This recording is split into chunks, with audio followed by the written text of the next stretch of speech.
think this verse is speaking at, there's two different ways a person can be deficient or not made complete in love, who is God.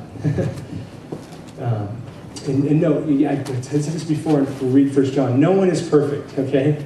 Not one person, but God strives with us to enable us to live in a close relationship with Him based upon who He is, so that we can be sanctified or more perfected in love, okay? But the first way I can see here that a person can be not made perfect in love is basically not trusting in God's sovereignty and in His total control, working for the benefit of your life. And I actually have this up here. First way, a person who fears or does not trust that God is sovereign and in total control, working for his or her benefit totally. Exclamation mark. This person doubts the character and abilities of God and may be double-minded sometimes. I got this from what do you call this? Commentaries. Oh boy, I'm going to tell Jen all about this. I got to sleep tonight. It's going to be good. Okay. Maybe Tylenol PM. That's safe, right? Okay. All right. But yeah, so you guys see, you can see that? That's the way not being perfect in love. The second way here, let's just go right from the screen. The second way is a person who fears, realizing and being aware that he or she is due punishment for what wrong he or she has done. This person senses they must suffer wrath as just punishment for what they deserve. Okay?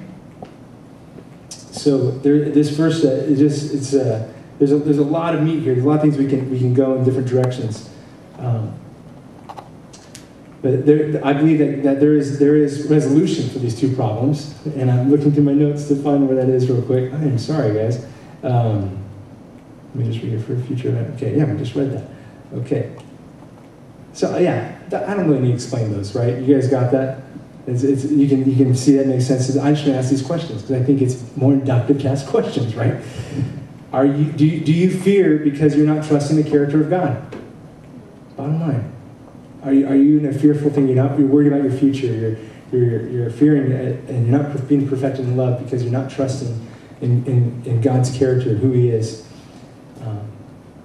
Or are you fearful of basically getting punished? Do you need to wrestle with the cross and receive His grace some more? Or maybe not mentioned here, are you fearful of stepping out and using God's love because you're a fear of failure? Oh, I do have it there. You're a fear of failure. You're like messing up the couch and not using the couch. So, if I thought I was really going to let my mom down, I didn't let my kids play in that front room, they'd be missing out. But I just encourage you, step out, use God's love. Go to a prayer walk, get a raffle ticket, serve in His different ways of ministry. Step out. Don't be afraid. So, guys, I believe God wants to use us and does not want us to be bound by fear. Bottom line. He's given Himself, His whole self, and He wants to love through us, and He wants us to rely on Him fully and not on ourselves. I'm relying on You now, Jesus. Give me strength. He's calling us to love with His love. And really, that's how He ends this chapter. This chapter 4 here, is basically admonishing us to love with His love. Let's read it. Verse 19. We love because He first loved us. Whoever claims to love God yet hates a brother or sister is a liar. For whoever does not love their brother or sister whom they have seen cannot love God whom they have not seen. And He has given us this command. Anyone who loves God must also love their brother and sister. Friends, we show God's love when we love each other, when we forgive each other, when we see the best in each other. God is made visible. The unseen God is made visible, the way we care for one another here in this community. And throughout 1 John, John is setting up these tests, because all this false doctrine that's out there, trying to say, hey, are you walking out the Christian life? Are you living the Christian life? And we talked about at the beginning of this term, being obedient to God's command, walking as He walked. We talked about embracing the truth. Whoever denies the Son does not have the Father. The one who confesses the Son has the Father. There's 1 John 2.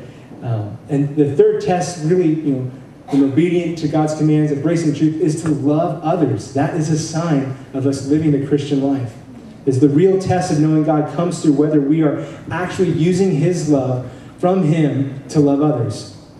And so I think we even have this here for you guys. It's urgent that we deal with this. We deal with our bitterness, with our unforgiveness toward one another, because it's blocking us being a demonstration of God's love.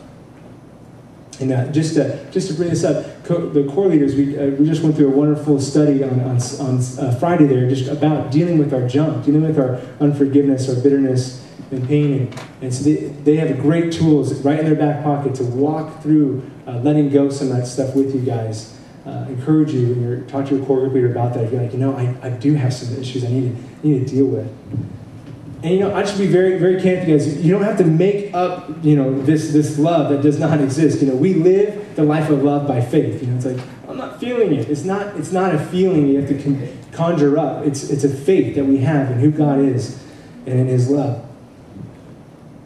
So guys, when we encounter situations when we don't know what to do or how to love on our own, we just need to cry out to God like we've been doing these last 3 weeks. These last 21 days, so not over yet. But that's all it is positioning our hearts, saying, we're desperate for you, God. We need your love. I can't do this in my own strength. So you're not feeling it. You don't have to muster it up. You just have to call out to our God, who's ever present and there, and wants us to be demonstrations of His love. So the questions to help us think: are you using His love to love others? Are you holding on to bitterness and unforgiveness? God, let it go. Are you trusting God for the love needed by asking Him for help? So I use this analogy of borrowing something and eventually owning it to start this message tonight, because I really believe that this love, it's got to be borrowed from God. It can't come from ourselves. And yeah, He wants us to own it, but I use that terminology because we always got to recognize that He loved us first. It comes from Him. It's not, oh, I'm a Christian now, I can do this in my own strength, I'm a super Christian, and put on the cape. No, you always got to remember, hey, this belongs to God. I'm using His love. And it'll become more and more of your own as He's more perfecting you in love, dealing with the fear and all that stuff. But that's why I use that analogy. It's God's love that enables us to live the Christian life. All right, we did it. It's not 10:30 yet. Fall back.